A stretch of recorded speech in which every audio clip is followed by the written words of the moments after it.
ಧನುರಾಶಿಯವರು September ತಿಂಗಳಲ್ಲಿ ಈ 5 ತಪ್ಪುಗಳನ್ನ ಮಾಡಬೇಡಿ, ಎಚ್ಚರ. ಮೊದಲನೆಯ ತಪ್ಪು ಓವರ್ ಕಾನ್ಫಿಡೆನ್ಸ್. ಜಾಬ್ ಅಲ್ಲಿ ನಿಮಗೆ ಓವರ್ ಕಾನ್ಫಿಡೆನ್ಸ್ ಬರುತ್ತೆ ಅಂತ ಕಂಡು ಬರ್ತಾ ಇದೆ. ಅದು ಸೆಪ್ಟೆಂಬರ್ ತಿಂಗಳ 3ನೇ ವಾರ 4ನೇ ವಾರ ಅತ್ಯದ್ಭುತವಾಗಿರುತ್ತೆ ನಿಮ್ಮ ಜಾಬ್. ಯಾಕೆಂದ್ರೆ ಬುಧ ಪರಮೋಚ್ಚ ಸ್ಥಿತಿಯಲ್ಲಿರ್ತಾನೆ. ಸೊ ಪರಮೋಚ್ಚ ಸ್ಥಿತಿಯಲ್ಲಿರುವ ಬುಧನ ಒಟ್ಟಿಗೆ ಅಂದ್ರೆ ನಿಮಗೆ ಉದ್ಯೋಗ ಕೆಲಸ ಕೊಡ್ತಕ್ಕಂಥವನು ಒಳ್ಳೆ ರೀತಿಯಲ್ಲಿ ಒಳ್ಳೆ ಜಾಬ್ ಸೆಟಲ್ಮೆಂಟ್ ಎಲ್ಲ ಸೂಪರ್. ಬಟ್ ರವಿ ಬಂದ್ಬಿಡ್ತಾನೆ 3ನೇ ವಾರ 10ನೇ ಮನೆಗೆ.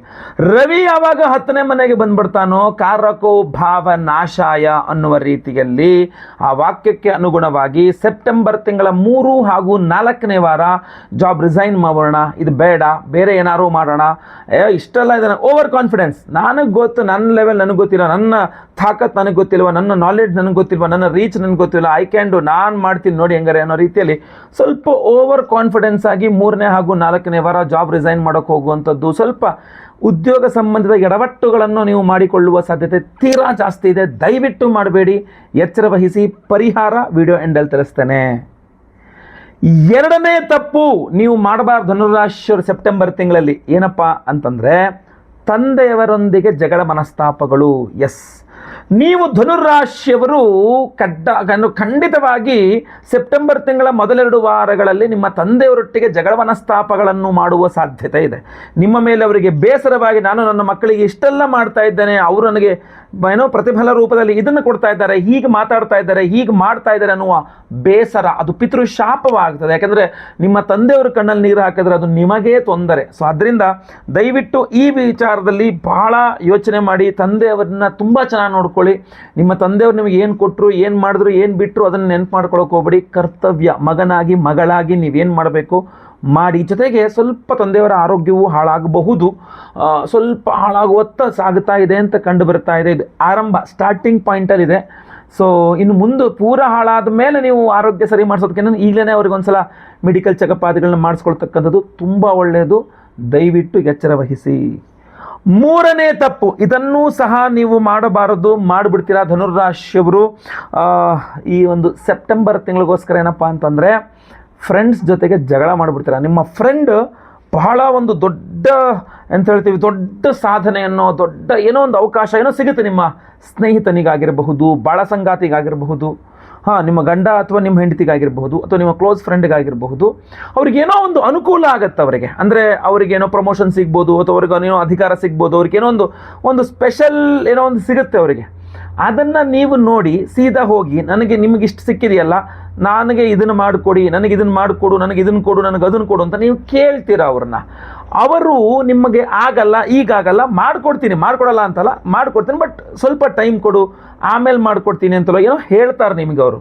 ಬಟ್ ನೀವು ಸಡನ್ನಾಗಿ ಸಿಟ್ಟು ಮಾಡಿಕೊಂಡು ಜಗಳ ಮಾಡಿಬಿಡ್ತೀರಾ ಅವ್ರ ಹತ್ರ ಅಂತ ಕಂಡು ಬರುತ್ತೆ. ನೋಡ್ದಾ, ಅಧಿಕಾರ ಬಂತು ಅಂತ ಅಹಂಕಾರ ಬಂದ್ಬಿಡ್ತು ನಿನಗೆ, ಬದಲಾಗ್ಬಿಟ್ಟೆ, ಚೇಂಜ್ ಆಗ್ಬಿಟ್ಟೆ, ನೀನು ಮೊದಲಿದ್ದಂಗಿಲ್ಲ, ನೋಡಿ ದುಡ್ಡು ಬಂದ ತಕ್ಷಣ ನೋಡಿ ಜನ ಹೆಂಗೆ ಚೇಂಜ್ ಆಗ್ತಾರೆ. ಈ ಥರ ನೀವು ಅವರ ವಿರುದ್ಧವಾಗಿ ಏನೋ ಒಂದಿಷ್ಟು ವಾಟ್ಸಪ್ ಸ್ಟೇಟಸ್ಗಳು ಹಾಕೋದು, ಏನೋ ಮಾಡೋದು, ಏನೋ ಮಾಡ್ತೀರಾ ನೀವು, ಅಥವಾ ಯಾರ ಹತ್ರ ಹೇಳೋದು ಫೋನ್ ಮಾಡಿಕೊಂಡು, ನೋಡ್ದಾ ನಾನು ಹೋಗಿ ಕೇಳಿದೆ, ನೋಡ್ದಾ ಅವಾಗೆಲ್ಲ ಕಷ್ಟದಿಂದ ನಾವು ಬೇಕಾಗಿತ್ತು, ಇವಾಗೆಲ್ಲ ದೊಡ್ಡವರಾಗ್ಬಿಟ್ರಪ್ಪ, ನಮ್ಮಲ್ಲಿ ಮಾತಾಡ್ಸೋದು. ಆ ವ್ಯಕ್ತಿಯಾಗ ಅವ್ರ ಕಿವಿ ಉತ್ತಾನೆ, ಆಯ್ತಲ್ವ, ನಿನ್ನ ಬಗ್ಗೆ ಹಿಂಗೆ ಹೇಳ್ತಾ ಇದ್ರು ಅಂತೇಳಿ. ಸೊ ಒಳ್ಳೆ ಫ್ರೆಂಡ್ ಜೊತೆಗೆ ಜಗಳ ಮಾಡ್ಕೊಂಡು ಅವನ್ನ ಹಾಳು ಮಾಡ್ಕೊಳ್ತಾರೆ. ಅದು ಏನು, ನಿಮ್ಮ ಫ್ರೆಂಡ್ ಒಳ್ಳೆ ಸ್ಟೇಟಸಲ್ಲಿ, ಒಳ್ಳೆ ಜಾಗದಲ್ಲಿ, ಒಳ್ಳೆ ಅಧಿಕಾರದಲ್ಲಿದ್ದಾಗ ಆಯ್ತಲ್ವಾ, ಅವರಿಂದ ನಿಮಗೆ ಅನುಕೂಲ ಆಗಬೇಕು. ನೀವು ರಿಕ್ವೆಸ್ಟ್ ಮಾಡಿ ತಪ್ಪಲ್ಲ, ಬಟ್ ಜಗಳ, ಸಿಟ್ಟು, ಮನಸ್ತಾಪಗಳು ಮಾಡಿಕೊಂಡು ಆ ಫ್ರೆಂಡ್ಶಿಪ್ನೇ ಹಾಳು ಮಾಡ್ಕೊಂಡ್ಬಿಡಬೇಡಿ. ಅಷ್ಟೇ ಅಲ್ಲ, ನಿಮ್ಮ ಬಾಳ ಸಂಗಾತಿಯೊಂದಿಗೂ ಇದೇ ಕೆಲಸ ಮಾಡ್ತೀರಾ, ಜಗಳ ಮನಸ್ತಾಪಗಳು ಮಾಡ್ತೀರಾ, ನಿಮ್ಗೇನೋ ಒಂದು ಸರಿ ಹೋಗ್ತಾ ಇಲ್ಲ ಅನ್ನೋ ರೀತಿಯಲ್ಲಿ ದೊಡ್ಡದಾಗಿ ಜಗಳ ಮಾಡ್ತೀರಾ ಅಂತ ಕಂಡು ಬರ್ತಾ ಇದೆ. ದಯವಿಟ್ಟು ಈ ಚಿತ್ರ ವಿಚಿತ್ರಾತಿಗಳನ್ನು ಬಿಡಿ. ಒಂದು ಸ್ವಲ್ಪ 10 ನಿಮಿಷ ಕೂತ್ಕೊಂಡು ಮೆಡಿಟೇಷನ್ ಮಾಡಿ, ದಿನ ರಾತ್ರಿ ಒಂದು ಅರ್ಧ ಗಂಟೆನೋ 10 ನಿಮಿಷನೋ, ಮೈಂಡ್ ಕೂಲ್ ಆಗುತ್ತೆ, ಸುಖ ಸುಮ್ಮನೆ ಸಿಟ್ಟು ಬರಲ್ಲ. ನೀವು ಎಲ್ಲಿ ತಪ್ಪು ಮಾಡ್ತಾ ಇದ್ದೀರಾ ಅನ್ನೋವಂಥದ್ದು ನೀವೇ ಕೂತ್ಕೊಂಡು ಯೋಚನೆ ಮಾಡಿ. ಇನ್ನೊಬ್ಬರು ಬೆರಳು ಮಾಡಿ ತೋರಿಸಿ ನೀನು ತಪ್ಪು ಮಾಡ್ತಿದ್ಯಾ ಅಂತ ಹೇಳಿಸ್ಕೊಳ್ಬೇಡಿ.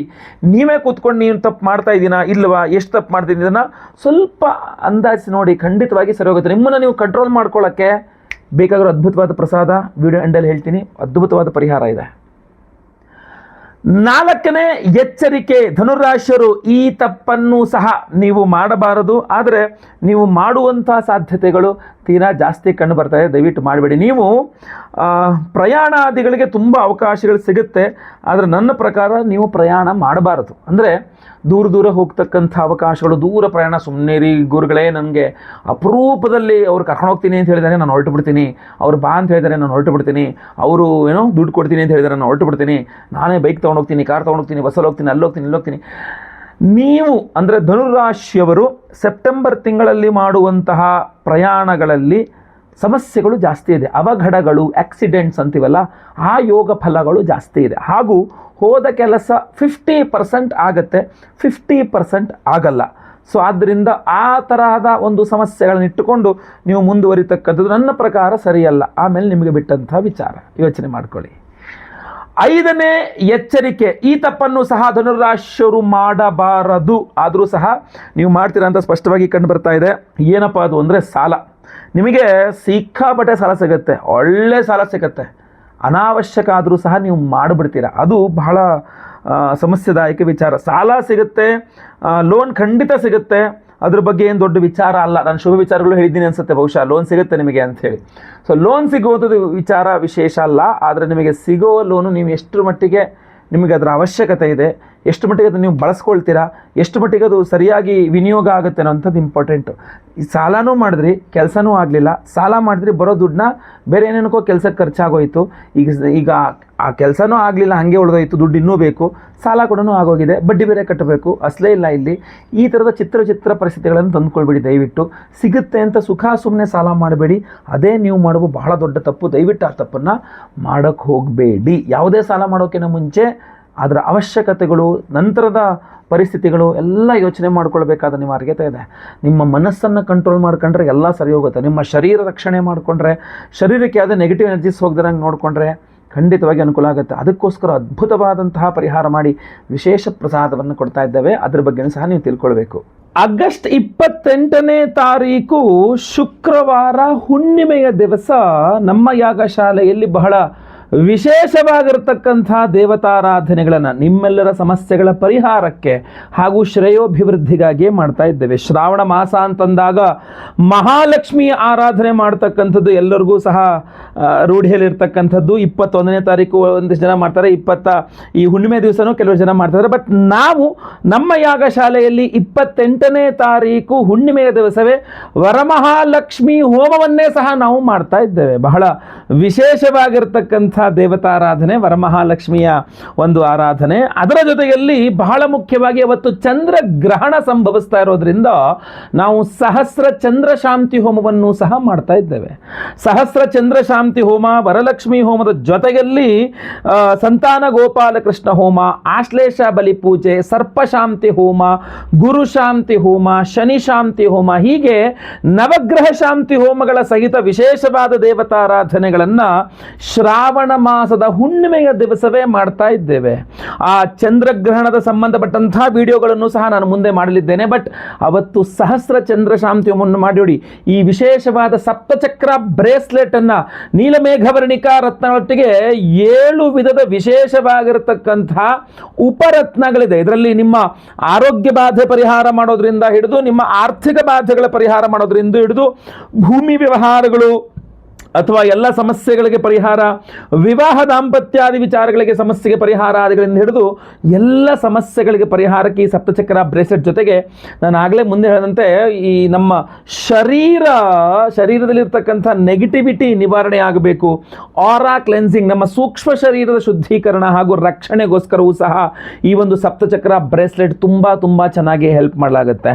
ಇದರಲ್ಲಿ ವಿದ್ಯೆಗೋಸ್ಕರ ಇರಬಹುದು, ಆರೋಗ್ಯಕ್ಕೋಸ್ಕರ ಇರಬಹುದು, ಭೂಮಿಗೋಸ್ಕರ ಇರಬಹುದು, ಮನಸ್ಸಿಗೋಸ್ಕರ ನೆಮ್ಮದಿಯಾದಂತಹ ಮನಸ್ಸು ಸಿಗಬೇಕು, ಚಂದ್ರಗ್ರಹಣದ ದೋಷ ಪರಿಹಾರಕ್ಕೋಸ್ಕರ ಇರಬಹುದು, ನಿಮ್ಮ ಭೂ ವ್ಯವಹಾರಗಳಿರ್ಬೋದು, ಎಲ್ಲ ಸಮಸ್ಯೆಗಳಿಗೂ ಒಂದು ಅದ್ಭುತವಾದ ಪರಿಹಾರ ರೂಪರತ್ನಗಳಿರುತ್ತೆ.